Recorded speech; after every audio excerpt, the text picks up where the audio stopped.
चेतना का स्तर, व्यावसायिक दृष्टिकोण और जीवन की गुणवत्ता। चेतना, व्यवसाय और जीवन की गुणवत्ता, मूल भूमिका। चेतना की परिभाषा, एक समग्र दृष्टिकोण। मूल परिभाषा। चेतना आत्मबोध प्लस जागरूकता प्लस मूल्यबोध प्लस निर्णय क्षमता। आत्मबोध, सेल्फ अवेयरनेस। व्यक्ति यह समझने लगे कि मैं कौन हूं, यह केवल नाम, जाति या पेशा नहीं, बल्कि अस्तित्व की पहचान है। उदाहरण, कोई स्वयं को केवल शरीर या मन नहीं, बल्कि उससे परे एक साक्षी के रूप में पहचानने लगे। जागरूकता, अवेयरनेस। व्यक्ति अपने विचारों, भावनाओं, परिस्थितियों, अन्य लोगों की भावनाओं और समय स्थान के प्रति सजग होता है। मूल्यबोध, सेंस ऑफ वैल्यूज। व्यक्ति यह जानने लगे कि क्या सही है, क्या गलत है, क्या नैतिक है, क्या सामाजिक रूप से हितकारी है। यह केवल ज्ञान नहीं, बल्कि अनुभव से उत्पन्न संवेदना होती है। निर्णय की क्षमता, पावर ऑफ डिसर्नमेंट। व्यक्ति उचित-अनुचित, हित-अहित, शाश्वत स्थायी में अंतर कर सके और सही दिशा में निर्णय ले सके। इस प्रकार चेतना कोई एक आयामी धारणा नहीं, बल्कि एक बहुआयामी, जीवंत जागरूकता है। चेतना की प्रकृति, केवल मानसिक नहीं। चेतना को अक्सर केवल मानसिक जागरूकता, कॉग्निटिव अलर्टनेस, समझ लिया जाता है। लेकिन वास्तव में यह आध्यात्मिक परिपक्वता, अपने और ब्रह्मांड के बीच संबंध को समझने की क्षमता, सामाजिक संवेदना, दूसरों की पीड़ा को समझने और उसके प्रति सक्रिय होने का भाव, नैतिक विवेक, आदर्शों और मूल्यों के अनुरूप जीवन जीने की प्रेरणा, आत्मसंवाद, अपने भीतर के प्रश्नों, द्वंद्वों और अनुभूतियों से संवाद करने की शक्ति का समन्वय है। चेतना के विभिन्न स्तर।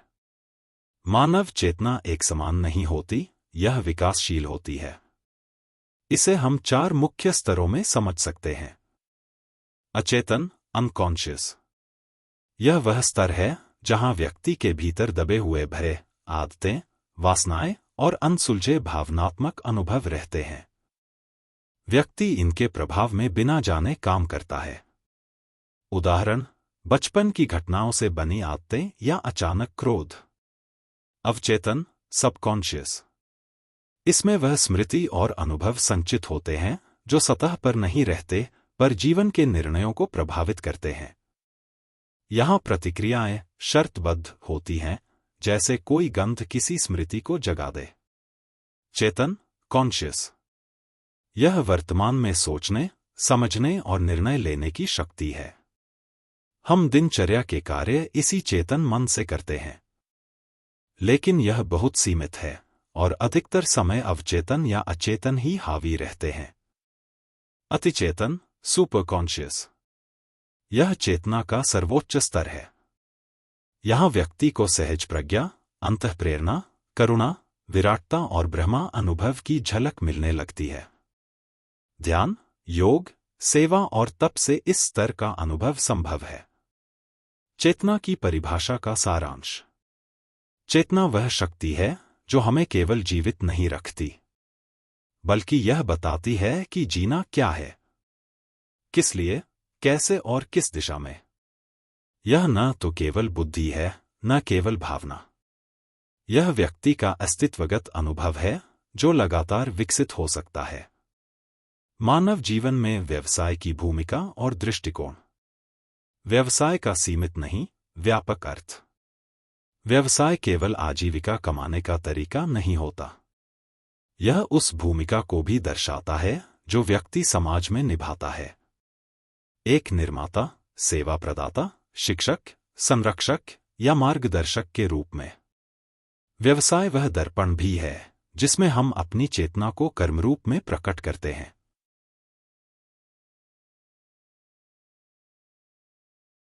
व्यावसायिक दृष्टिकोण के 2 प्रमुख स्तर।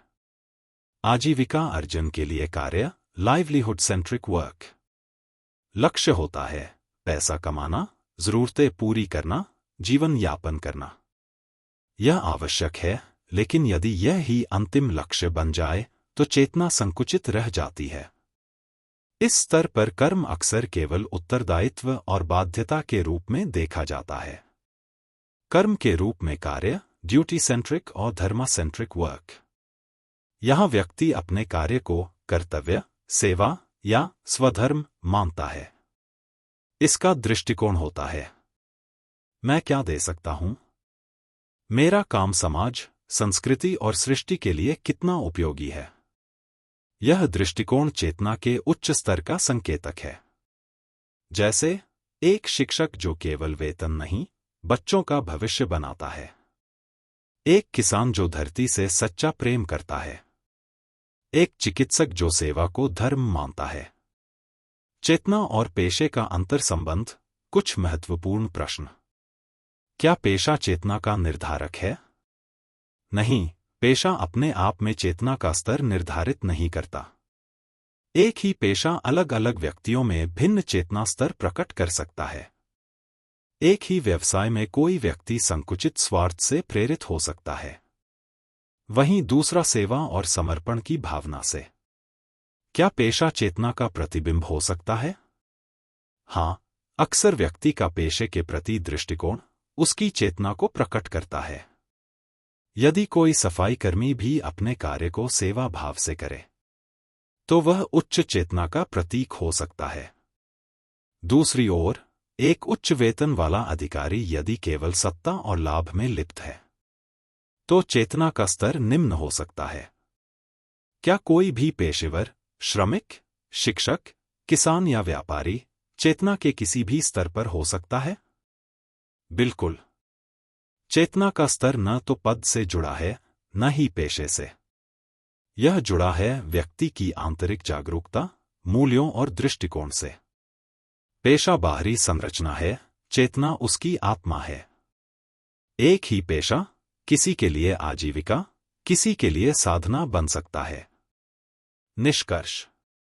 व्यवसाय का स्वरूप चेतना को व्यक्त करता है, पर उसे निर्धारित नहीं करता। जब व्यक्ति अपने काम को सेवा, कर्तव्य या साधना के रूप में देखता है, तब वही कार्य चेतना के विकास का माध्यम बन जाता है। इसीलिए आवश्यक है, पेशे का चयन केवल आर्थिक लाभ नहीं, आंतरिक अनुकूलता, इनर अलाइनमेंट और समाज सेवा के दृष्टिकोण से हो। जीवन की गुणवत्ता के मापदंड, क्वालिटी ऑफ लाइफ। जीवन की गुणवत्ता बाह्य सुख प्लस आंतरिक संतुलन प्लस सामाजिक संबंध प्लस उद्देश्यपूर्ण जीवन। यह केवल कैसा जीवन है नहीं, बल्कि जीवन को कैसे जिया जा रहा है, इसका सूचक है। मानसिक शांति, मेंटल पीस। चिंता, भय, अपराध बोध से मुक्त मन। आत्मबोध और संतुलन की स्थिति। योग, ध्यान, स्वीकृति और संतोष इसकी कुंजी हैं। जो बाहर नहीं, अपने भीतर चैन पा गया, वही वास्तव में समृद्ध है। संबंधों की गुणवत्ता, क्वालिटी ऑफ रिलेशनशिप्स। परिवार, मित्र, सहयोगी और समाज के साथ संबंधों में प्रेम, विश्वास, सहयोग और संवाद हो। रिश्तों में पारदर्शिता, सम्मान और सहनशीलता गुणवत्ता के प्रमुख तत्व हैं। टूटे संबंधों के बीच कोई महल भी अधूरा है। जुड़ी आत्माओं के बीच झोपड़ी भी स्वर्ग है। आत्मसम्मान, सेल्फ रिस्पेक्ट। व्यक्ति स्वयं को सम्मान और गरिमा की दृष्टि से देखे, न ही हीनता से ग्रस्त, न ही अभिमान से अंधा। यह आत्मजागरूकता और आत्मस्वीकृति से आता है। उद्देश्यपूर्ण जीवन, मीनिंगफुल पर्पस। जीवन किसी सच्चे उद्देश्य की ओर अग्रसर हो, जैसे सेवा, सृजन, शिक्षण, रक्षण। केवल रोजमर्रा के काम नहीं, कुछ ऐसा जिससे भीतर संतोष और प्रेरणा मिले। जो केवल कमाता है, वह जीवित है। जो किसी के लिए जीता है, वह चेतन है। सामाजिक योगदान, सोशल कंट्रीब्यूशन। व्यक्ति अपने समय, ज्ञान, संसाधन या कर्म से समाज को कुछ लौटाए। यह योगदान ही उसे बड़ा बनाता है, चाहे वह किसी भी आर्थिक स्तर पर हो। जीवन की सार्थकता देने में है, संग्रह करने में नहीं। भौतिक संतुलन, मटीरियल बैलेंस। जरूरी नहीं कि जीवन में बहुत हो, लेकिन जो हो, संतुलन, सादगी और संयम से हो। सुविधाएं हों, लेकिन वे जीवन को जकड़े नहीं, सहारा बने। तुलनात्मक उदाहरण। यह स्पष्ट समझा जा सकता है कि जीवन की गुणवत्ता केवल बाह्य सुख सुविधाओं या भौतिक साधनों पर निर्भर नहीं करती। उदाहरण के लिए, एक व्यक्ति का जो झोपड़ी में रहता है, वह शांतचित्त, प्रेमपूर्ण संबंधों से युक्त, आत्मनिर्भर और समाज के लिए कुछ न कुछ योगदान देने वाला हो सकता है। इसके विपरीत, व्यक्ति ख जो आलीशान बंगले में निवास करता है, भीतर से तनावग्रस्त, अकेलापन भोगने वाला और जीवन के उद्देश्य से भटका हुआ हो सकता है। इसलिए यह कहा जा सकता है कि गुणवत्ता जीवन के बाहर नहीं, भीतर होती है। निष्कर्ष। चेतना, व्यवसाय और जीवन की गुणवत्ता तीनों का अंतर्संबंध। इन तीनों घटकों चेतना, व्यवसाय और जीवन की गुणवत्ता को अलग अलग समझने से हम केवल सतही ज्ञान तक पहुंचते हैं। लेकिन जब हम इनके आपसी संबंधों को गहराई से देखते हैं, तब हमें यह बोध होता है कि चेतना वह मूल शक्ति है जो व्यक्ति का दृष्टिकोण तय करती है, वह अपने कार्य, संबंध, समाज और स्वयं को कैसे देखता है। यह दृष्टिकोण ही यह निर्धारित करता है कि कोई व्यक्ति अपने व्यवसाय या कार्य को केवल आजीविका मानता है या सेवा, स्वधर्म और आत्मविकास का माध्यम। जब कार्य में उद्देश्य और चेतना जुड़ जाती है, तब वह व्यक्ति की जीवन गुणवत्ता को गहराई, संतुलन और संतोष प्रदान करता है। इसलिए यह कहा जा सकता है कि व्यक्ति का पेशा उसका बाह्य परिचय हो सकता है, लेकिन व्यक्ति कौन है यह उसके पेशे से नहीं, उसके भीतर की चेतना से तय होता है। यह अंतर्संबंध ही आगे के अध्यायों की आधार भूमि बनेगा, जहां हम चेतना के विविध प्रकार, विकास की प्रक्रिया और उसमें समाज, शिक्षा, साधना, व्यक्तित्व और मानवीय मूल्यों की भूमिका को विस्तार से समझेंगे। धन्यवाद। Madan Mohan, global humanity mission.